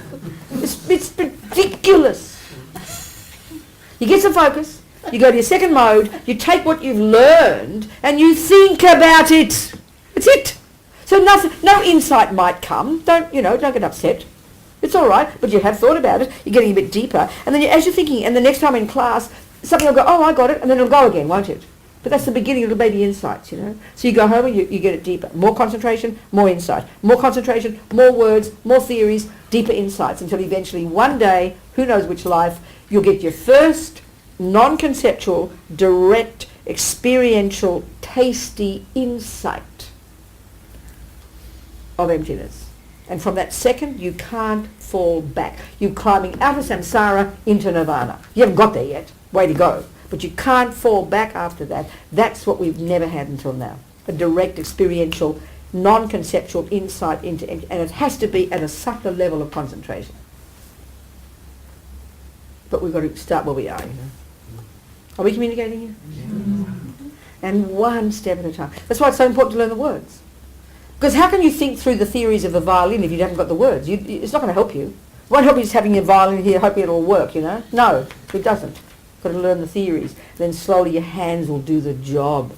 You learn the theories of the cake, and you slowly make the cake. The theories of emptiness, and you'll slowly think it through. So what you could say is the two truths, the two truths, dependent arising, emptiness. A way to say it is that what you think about in your meditation is dependent arising, and what it triggers is the insight into emptiness. So it's like emptiness is the conclusion you come to having thought about dependent arising, or whatever analysis you're doing, you know. The emptiness is the insight, is the, you hold it. So if you're doing your 2 types of meditation, you've got your concentration first, you go to your second mode, you take whatever you're thinking about, your karma, your impermanence, your dependent arising, you think it through, tastily, quietly, think it through, and then you get a feeling for it, and you stop right there, and you focus on that. You hold it. So the deeper your concentration, obviously the deeper the insight, the longer you can hold that feeling until eventually it becomes non-conceptual. That's when you get a genuine realization, you know. Do you understand? It's a very practical process. So be patient with it, humble with it. So that's why it's so important to study it, you know. And that's why I'm really encouraging Judy. Where's Judy? She's not here.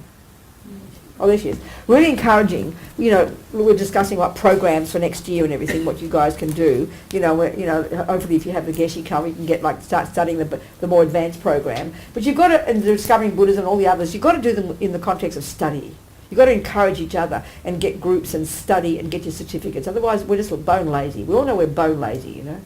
We're lazy. And some of us have been practicing this stuff for 30 years and still can't tell you where karma is in the Lamb Rim and what's this mean and what's that mean, in one ear and out the other.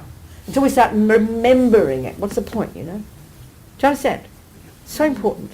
Then you get enthusiasm for it. It's really, really important, I tell you. Anyway, are we communicating? Yes. But that chapter in Pabonka Rinpoche is very tasty. You should look at that. Very, very, very tasty for this one. It's in the section on wisdom. How you realise, you know, you have the 4-point analysis. It's very, very, very helpful. Any other questions? Huh? Yes.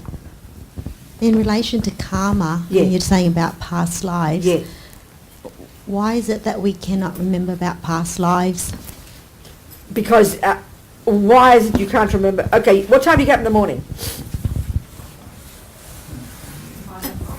So why isn't it it's by 6 o'clock that you can't remember 90% of what you did the last hour?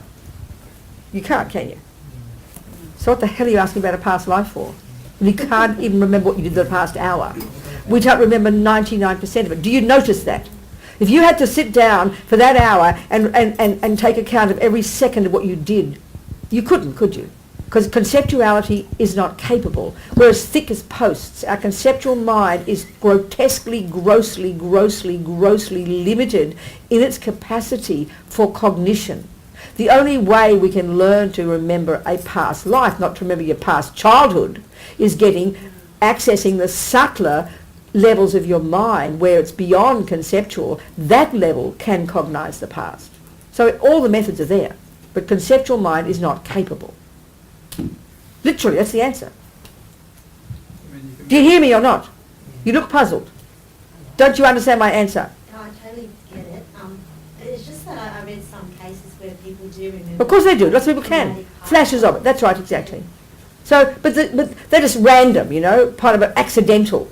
But there are methods there. You get single point of concentration and you'll remember your past lives. It's all there. All Buddhist techniques are all there for how to do it. Do you understand? Well, very often, like I remember one time, I read about one English girl, American girl, who tried to kill herself. And she had this very moving experience, 2 parts to it, actually, most fascinating. But she was always very depressed because her mother left her when she was a child. She had to take care of the children, had to take care of the daddy. Then she got married, then she had babies. She seemed like a quite nice person, always got depressed, so she decided to kill herself, right? So she said she had this vividest of vivid, and we'll talk about more of this on the weekend, the death. The vividest of vivid experience, vision, literally crystal clear. And what that is your subtle consciousness. In this model we're going to describe in the death process, which is from Tantra, you've got gross consciousness, which is how we function day to day, the sensory and the conceptual, which is extremely limited in capacity. Do you understand? And that's how we live normally, with all these busy, crazy thoughts, but no clarity, you know. So then, when you go to your dreams, that's your subtle consciousness. Now, many people have these types of experiences in their dreams. They have visions, they see the future. You understand? They see things. And people can even leave their bodies, and that's what the subtle mind is. People, when they go out of body, that type of thing, that's your subtle consciousness. So that depending on how well you've trained it, is how well you can do all these things. So she had this experience. It was interesting, the 2 parts. She said she called it vision, of every major event in her life, crystal clear from the time she was born. She could remember, crystal clear.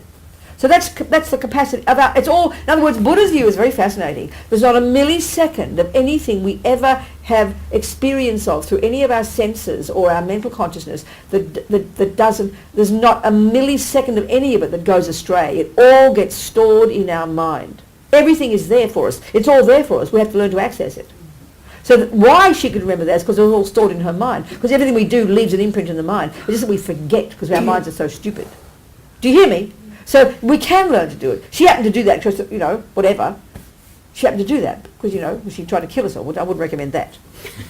Get concentration instead. Because it's all there. Clairvoyance, crystal clear awareness of the past and the future and the minds of others, etc., is no big deal. We've had countless lives, Buddha says. It's all part of the Buddhist practice. It's all there. It's from the Hindus too. They found this as a result of this single point of concentration, which enables you to access these subtler levels of the mind. We have the capability. It's all there. Do you understand? Okay. And I say, Buddha says really until you start having clairvoyance, you can't really help people, You just sort of see, we just see this much, Smaller. Pinhead, about pinhead big we see. It's amazing when you survive, I think. Any questions? Yes. Hi, you've been talking a lot about the subtle mind, then you were talking about accessing the subtle mind. That's right. It's really interesting. Could you please elaborate on, you say access the subtle mind, but what's actually being accessed? Your mind, subtler levels of your mind. Could you maybe elaborate? Subtler levels of your capacity for cognition. Subtler levels of awareness that can see, that can cognize phenomena that the sensory and the gross conceptual can't. Like the minds, the thoughts of others, like the past, like the future, like things in a long distance. This is all accessible to us when we have learned through single-pointed concentration to access these subtler levels of our mind. Our dream mind is a subtle level of our mind, but it's usually weird and strange, and we can't really handle it. We know what to do with it. Do you understand? That's, We'll probably discuss more of it the weekend when we discuss the death process. Okay, thank you. This is why it sounds cosmic to the West, because we just determine it's the brain, isn't it, But this is why these Hindus are the ones 3,000 years ago who first really developed these amazing techniques that Buddha then used. They're remarkable. Because in our culture we know nothing about them. We just know about the Greeks and the Romans. We think they're the ants' pants, don't we? Or whatever, They're pretty incredible, these Indians, I tell you. What else, people? 8:45, 20 to 8, 10 to 8, 10 to 9. Yeah. I'm actually just wondering the significance of the bowing.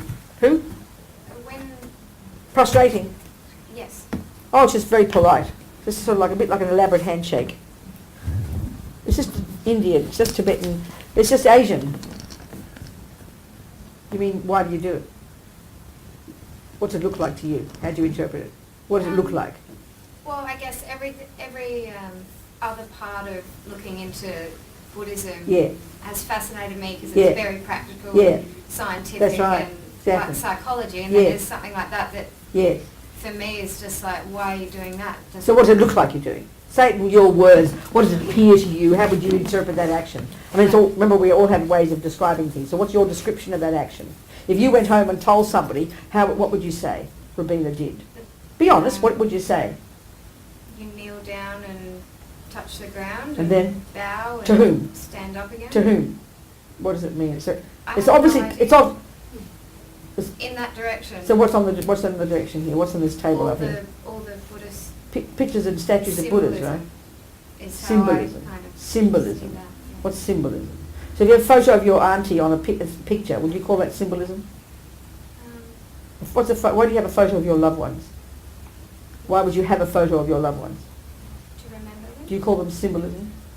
Would you say it's symbolism? I might have symbols of them as in like a vase or something. Yeah, and you remind you of them, doesn't it? Yeah. So let's say you're trying to be like Serena Williams. You'd have pictures of Serena, wouldn't you?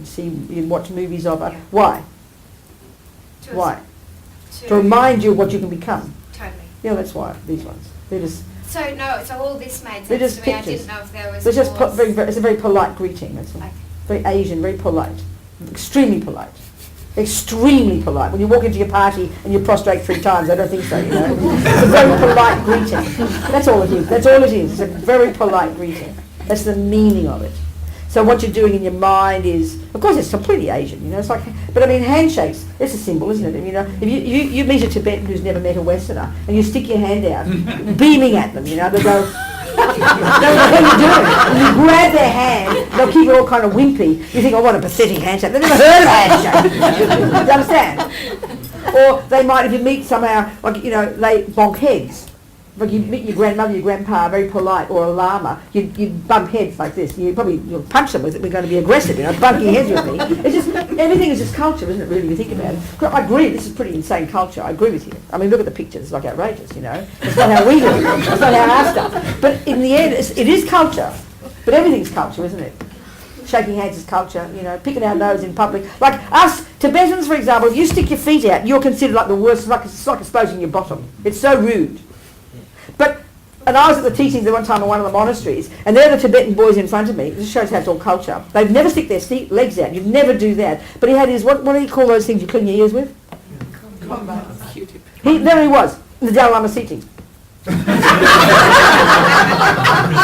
That's not considered bad manners. So it's kind of, everything's culture, isn't it? You've got to, you know, look at this ridiculous clothing I'm wearing, 14th century Tibetan, for God's sake, isn't it? It's culture. Everything's just, so when you understand that, you sort of, you know, I've decided to buy into it because I'm called a Buddhist nun, but it's just the way people do things in certain cultures. I'm sure eventually in Australia we'll have Australians in board shorts or something, I don't know what, who knows. But I mean, do you understand? So it's got meaning, and it's up to whether you buy into the meaning. And it's important that we don't get, I mean, of course we see it as superstitious because it's not our culture, you know. You understand? But there is meaning, and that's the meaning.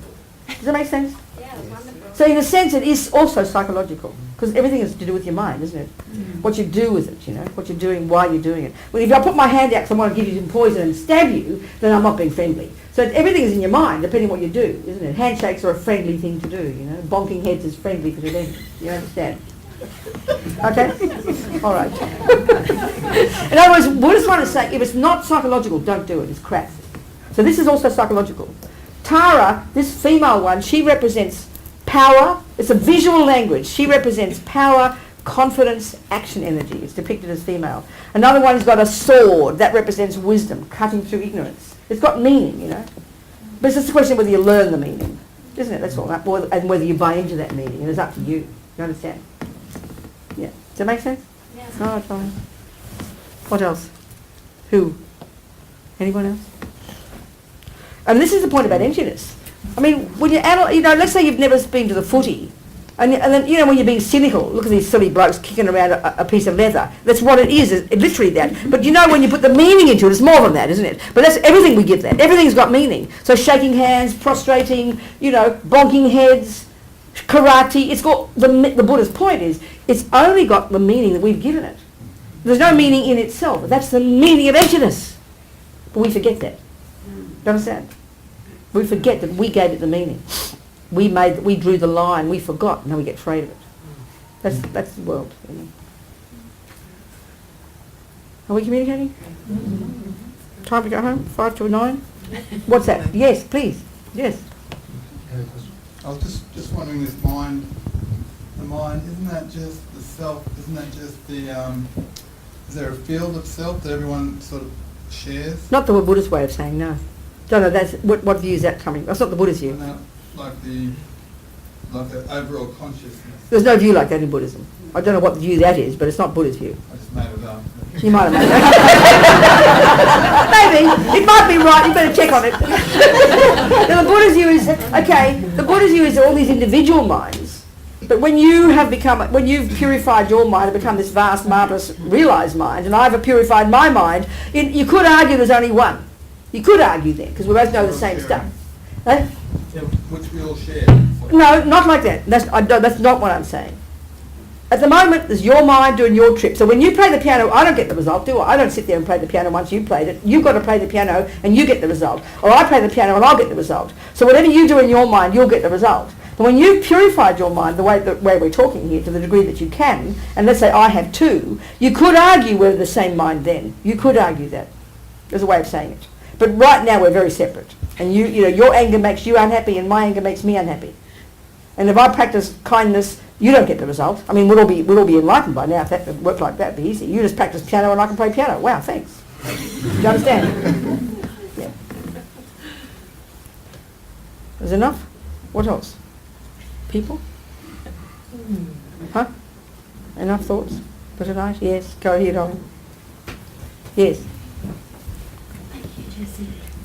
Rabina, Yes, darling. all this symbolism, or all these pictures. pictures, The Buddhas, yeah. the Buddhas, Mm-hmm. the merit field up there. Yeah, okay. If do we get to that point eventually where, and I don't mean any disrespect by this, but I often think about this. Yeah. I'm so afraid to ask this. Don't But, worry, ask. Come on. Eventually, this will all be emptiness too. What do you mean by that? What do you mean by that? Emptiness too. What do you mean by that? Because all this is dependent arising, but I'm trying to. Do we get to a stage where we realise all this is dependent arising as well? As well as what? As well as everything, and then. What do you mean, darling?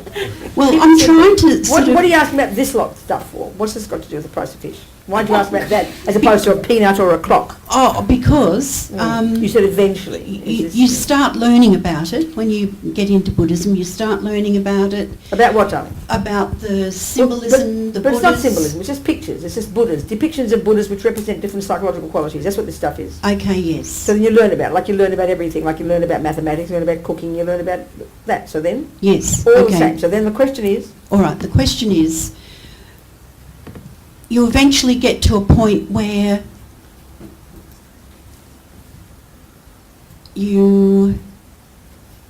where you realise this is. I'm trying to think. Where this could be emptiness too. Like this What? is Everything. everything. So that's whether it's a peanut or a person or your boyfriend or your pain in the bum or your constipation. Yes. So yes. So the question is, say it again. So Just ask it again, darling. The question is that once you get to the point of even realising that all this, everything, is emptiness, then. So what do you think that means a bit? Say what you mean. Unpack a bit. What do you mean by that? When you realise when you everything is don't emptiness. when you don't have any thoughts or perceptions about things, or No, that's not what emptiness is at all. all right, the absence of all of this. The Absence of all of it must be some sort of Absence of all of state of mind, or some point in the mind. Mm-hmm. Is it then the total lack of thought, or the total lack of perceptions? No, nothing like that. Oh, okay. All right. I've been thinking about this for a long time. I understand, darling. So I understand. So can you say some more? Try and say some more. I mean, this is why words are important to get them clear, isn't it? Okay, Words, sort of yes. like we're discussing maths, we'd be in trouble if we didn't know the definitions of 1 and 7 and 14 and multiply and divide, isn't it? Yes, So yes. you're struggling to use the words. I know, and I can't quite get what you're saying. You know? Yes, I am. So just keep it simple. All right. Try and keep it simple. Okay, so So tell me what you think. Tell me what you think the implication of emptiness and dependent arising is. What do you think it means? I think it's the absence of I. I think it's the But no. or no. the lack of I. No. Yeah, one of them. Would you agree that there are millions of things in the universe, millions of different phenomena, Oh, pictures yes, and things trillions. and paintings and Yes. girls and Yes. Yes. you know pee-pee and caca and knees and noses and fringes and Mhm. there's trillions of different phenomena, right? You agree? Yes. And then we all give them a name. Yes. And then we define, we communicate, then we agree. We know what a fringe is. We say you have a fringe, we know what it means. We say there's a foot, we know what it means, right? So we have all these things, and and our world consists of all of these. You understand? Okay. Buddha's saying that we think all of these things somehow exist out there from their own side. Mhm. They've got this status, and that's how they are. Why are they that way? Well, I don't know. Must be, you know. We think that they've got nothing to do with us. Okay, the simplest way, the simplest one is this. Buddha's saying that everything that does exist, whether it's an eye or a fringe or a cardigan or whatever you want to posit, and it's all the same. It doesn't all come down to the eye. Eye is just one example of one phenomenon, isn't it? I meaning a person. You're an example of an I. There's your glasses, that's a chair, that's a microphone. They're all equal in being phenomena. And what Buddha's saying is this, that we think they've got a status that has nothing to do with us. It's there, or there's a delicious cake. And we somehow feel the delicious cake is in the cake, having zero to do with your mind seeing it.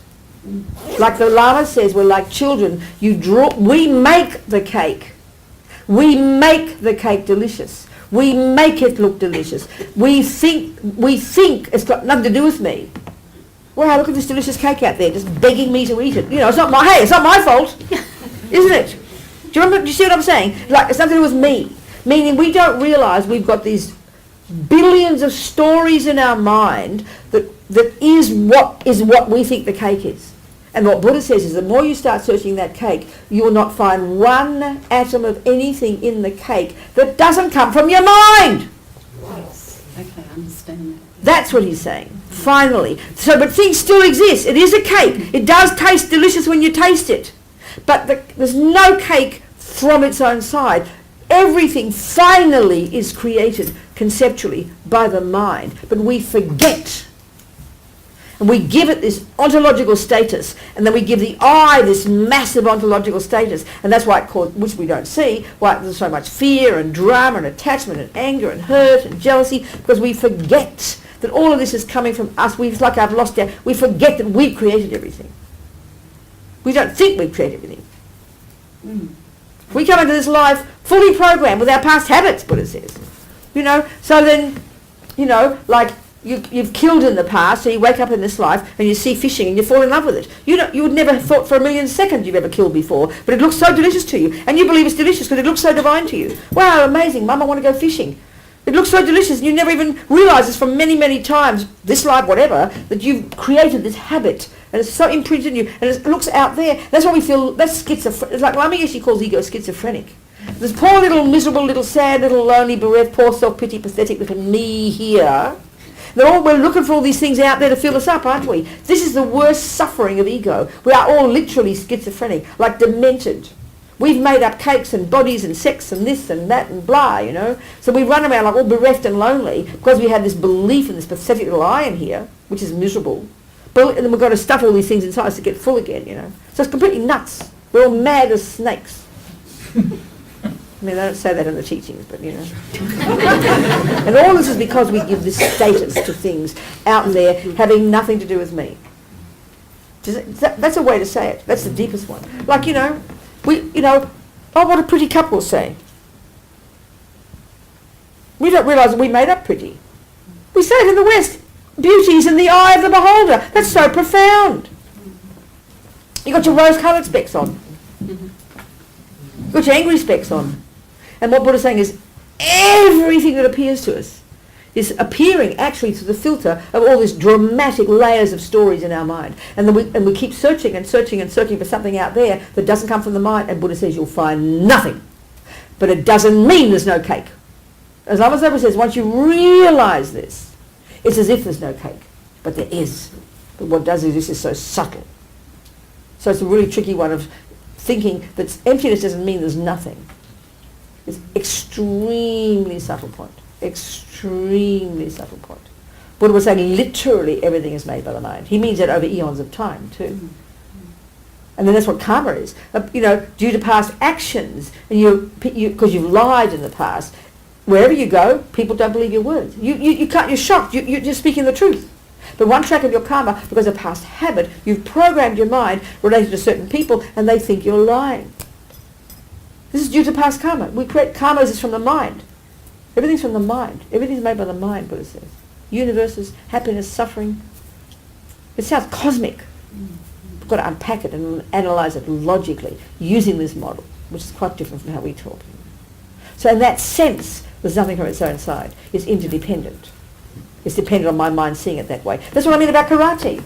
If punching was really that bad, then how come I don't sue my partner? In other words, if punching were innately bad, if it were bad without me calling it bad, then I'd get upset. But I know at karate I didn't mind getting punched at all. Because why? Because my mind called it something different. That's the point. That proves emptiness. There's no inherent bad punch. It's because you call it bad, then you suffer. You call it good, you don't suffer. That's proving nothing has an inherent nature. So whether it's this, or a peanut, or caca, there's no difference. Okay. Do you understand? Yes. Thank you. Okay, darling. Pretty exhausting. Well, it is because we don't think about this stuff, you know. Yeah. And we've got. I mean, he says we've got to think about this stuff because this is the way the world is, you know. It's up to us. We get like anything, you get used to it, though, isn't it? Luckily. You are. Well, so it's time to go home, I'd say. So what have we got left this week? What have we got on, Judy? Tomorrow night is Fuji, 7:15. Oh, is it? What are we doing? Oh, are we? All right. Oh, I'm leading, am I? Oh, I see. Okay. And then on the weekend, 10:30 to 4 o'clock, Saturday and Sunday. Death. All about death. Death, all about death.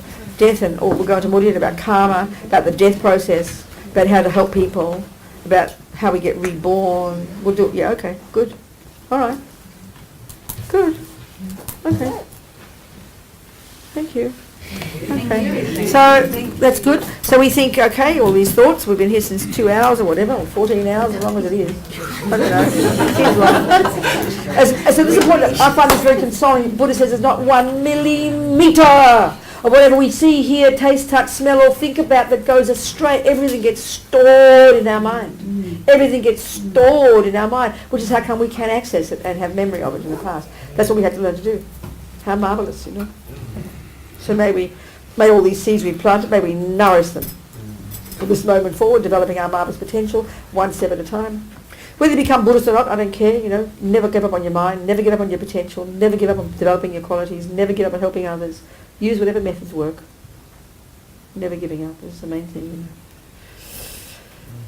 Kewadinyu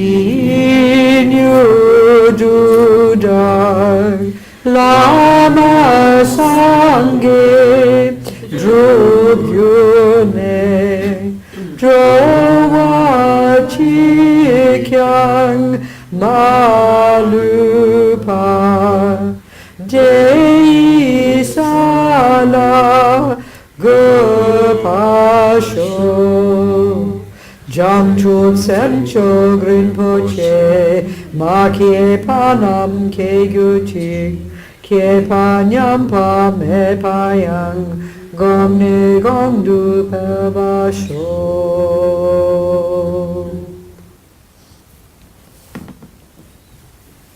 Okie doke. Thank you very much. See you all. Oh, this is chocolate. Is it chocolate? I'm going to sit here for a minute and eat my chocolate, okay?